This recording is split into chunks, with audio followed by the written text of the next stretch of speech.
Ale, oggi diamo il benvenuto a Monica Miraglia, addestratrice cinofila. Sì, buongiorno a tutti. Diamo anche il nostro benvenuto alla piccola Cippi. Ciao amore. Ciao Cippi. Ciao Cippi, la vedete? Chi ci segue dal canale 94?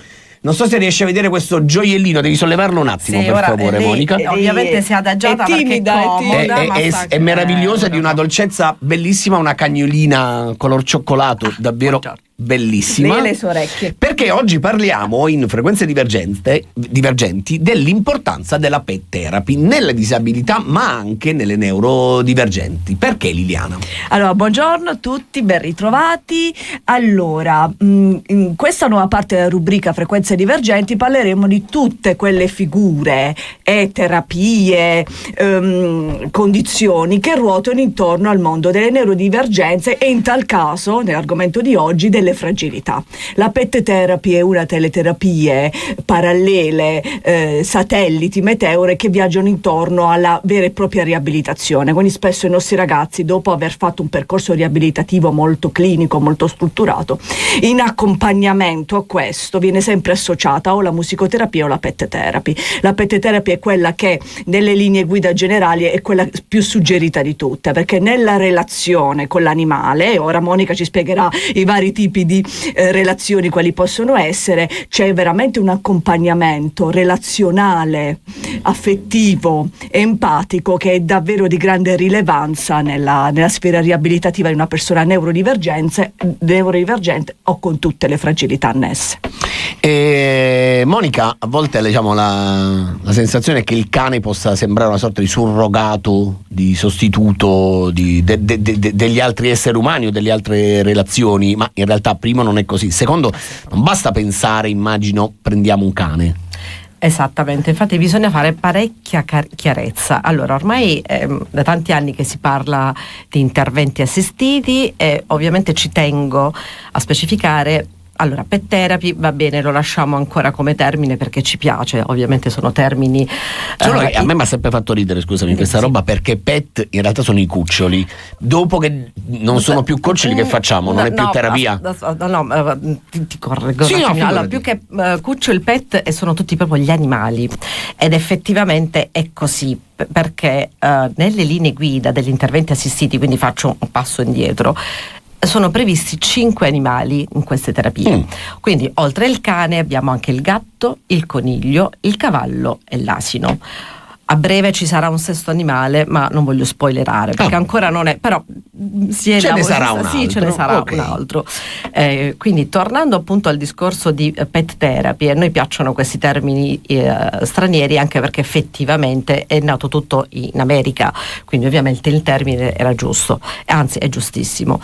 Ma negli ultimi anni, già dal 2003 in Italia hanno cominciato un attimino a lavorare, faccio piccolissimo cenno storico ma veramente breve, hanno cominciato a pensare effettivamente che c'era un qualcosa da modificare, quindi nel corso di tutti questi anni sino ad arrivare al 2015, dove hanno stabilito effettivamente delle linee guida, dove hanno voluto anche appunto aggiustare questo termine con interventi assistiti dell'animale, quindi con l'animale. Perché assistiti?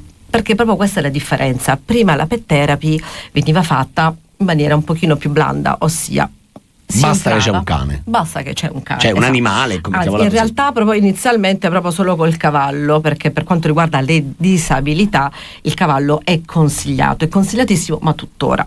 Poi pian piano anche lì cenni storici tra Freud e quant'altro, comunque si sono resi conto che la presenza di un cane all'interno di uno studio con alcuni pazienti avevano una risposta maggiore, soprattutto più veloce rispetto alle terapie normali.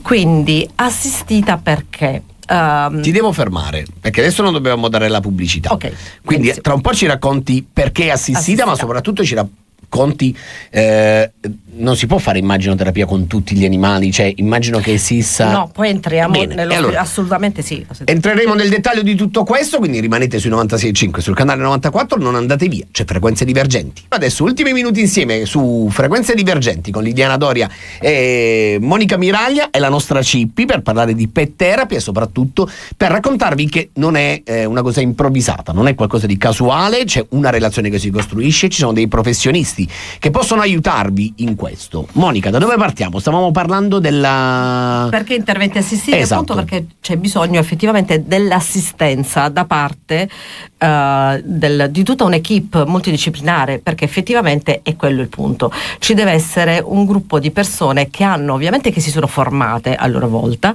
che hanno l'idea comune, quella di arrivare alla progettualità, quindi a un intervento. Un intervento poi si può suddividere comunque anche in attività assistite, educazione assistita o terapia addirittura assistita, quindi là si parla anche di un argomento un pochino più complesso, dove effettivamente tutte le figure devono essere coese. Ora, io parlo dell'animale in generale, quindi la conoscenza, una buona conoscenza dell'animale ci deve essere alla base, assolutamente, quindi per tutte e 5 le figure. Che intendi una buona conoscenza dell'animale? Perché ogni animale, ovviamente, sappiamo benissimo che gli animali sono esseri senzienti. Ok, quindi tu stai dando per scontato in realtà un passaggio che secondo me è determinante, dovremmo provare a spiegare. Ai genitori, per esempio, che dicono prendiamogli un cane, andiamo al canile e prendiamogli un cane, ora, idea per l'amor di Dio, nobilissima, ma probabilmente non tutti i cani sono uguali. No. Quindi ci potrebbe essere una scelta che in realtà quella relazione la danneggia, quel percorso che vogliamo fare, perché quel carattere magari, quell'animale magari ha un carattere tutto suo. Quindi da questo punto di vista, che consigli proviamo a dare alle famiglie che ci ascoltano? Di rivolgersi sicuramente ad esperti del settore, quindi appunto nel caso specifico educatori cinofili, se si parla del cane ovviamente, perché lì magari si potrà fare sicuramente un percorso, poi sicuramente viene valutata l'indole del cane, perché è la cosa principale, e in base anche all'indole si può scegliere effettivamente se fare un percorso o un altro. Quindi la figura proprio dell'educatore è quello di capire come portare il cane a divertirsi in quel momento, perché alla fine per il cane deve essere un gioco, cioè l'assistenza. Ora entriamo nello specifico dei setting, perché all'interno di alcune strutture dove si va a collaborare si forma proprio un setting, quindi a seconda, che cos'è un setting? Il setting è proprio effettivamente tutta una zona dove a volte fisica esatto, un ambiente dove ci sono dove ci sono i pazienti o il paziente.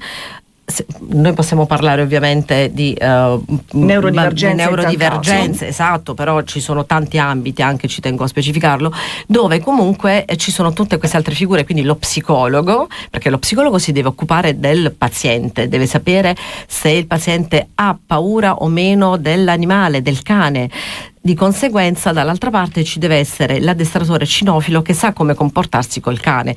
Infatti il cane diventa un coterapeuta a tutti gli effetti, quindi ogni tanto io vi do questi termini, quindi la figura del cane è proprio un coterapeuta, così come la figura dell'addestratore cinofilo in questo caso diventa coadiutore, perché ha un nome. L'addestratore cinofilo in questo caso, diciamo, per queste famiglie può essere, immagino, ora magari già una figura con la quale interfacciarsi per scegliere il cane, il gatto, piuttosto che insomma per scegliere l'animale e comprendere se fa al caso nostro o meno. Sì, questa è la cosa principale, perché poi la presenza di un cane ci siamo resi conto che è fondamentale in alcuni ambiti, però se noi pensiamo quanto addestratori cinofili al benessere animale, che quindi non tutti ovviamente sanno riconoscere, perché il bello, diciamo, del cane è che ha un tipo di comunicazione non verbale, dove noi spesso non siamo abituati, non ne siamo più abituati. No, sicuro. Noi parliamo magari diciamo anche cose che lo dici a me che lavoro in radio, capito? Esatto. Quindi il bello proprio del cane è la comunicazione non verbale, e quindi solamente un esperto può effettivamente indirizzare e leggere. E infatti a volte io faccio l'esempio del traduttore, cioè il compito anche dell'addestratore, oltre di educare, è proprio quello di tradurre il linguaggio del cane per poterlo poi far vivere al meglio, perché il nostro proprio compito è quello è proprio che il cane deve vivere bene questa esperienza, perché se il cane poi non la vive bene, ovviamente di conseguenza non la vivrà bene nemmeno, diciamo, il bambino, la bambina, il paziente, la paziente. Esatto. Non solo il bambino, ci tengo ovviamente perché nelle neurodivergenze ovviamente non c'è limite d'età. Vale anche per gli adulti. Siamo d'accordo. Assolutamente. E quindi al bambino si parte da piccoli perché ovviamente c'è un tipo di educazione differente da fare, ma anche nell'adulto spesso magari se in famiglia non è stato fatto è giusto che prenda conoscenza proprio tramite l'animale che aiuta, proprio è una sorta di ponte, il cane viene vissuto come un ponte, come un transfer. Allora, chiudiamo con Liliana. Da questo punto di vista, la tua esperienza ti porta a fare un'analisi quanti di questi casi, per esempio con la pet therapy, cioè non tutti immagino possano essere, non per tutti la pet therapy va bene? Allora, in realtà Ciccio, oggettivamente è così. Teoricamente è il contrario, cioè quel momento in cui c'è un coadiuvatore preparato. Coadiutore. Coadiutore. Ho imparato poco fa. Io sai che sono. No, perché ci ha fulminato con lo sguardo, l'ho visto dallo specchio. Da neurodivergente ho i miei tempi. E quindi è preparato, sa creare il ponte, studia l'animale e decide anche in base al profilo che tipo di animale deve essere, perché non è sempre detto che sia il cane. Posso dare un piccolo accenno, per esempio per le neurodivergenze legate alla DHD è meglio il cavallo, ok, per intenderci, va bene sempre. La pet therapy va bene purché sempre. Fatta con professionisti. Con professionisti che hanno studiato per fare questo.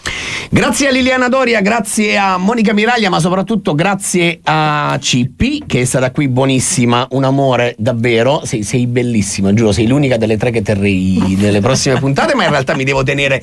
Solleviamola perché dice Piero giustamente, facciamola vedere per bene per un attimo. La nostra Cippi, che carina, ragazzi, è di una bontà incredibile. In realtà non devo tenere lei, mi devo tenere Liliana Doria anche giovedì prossimo con Frequenze Divergenti. Monica, grazie davvero per essere stata con noi.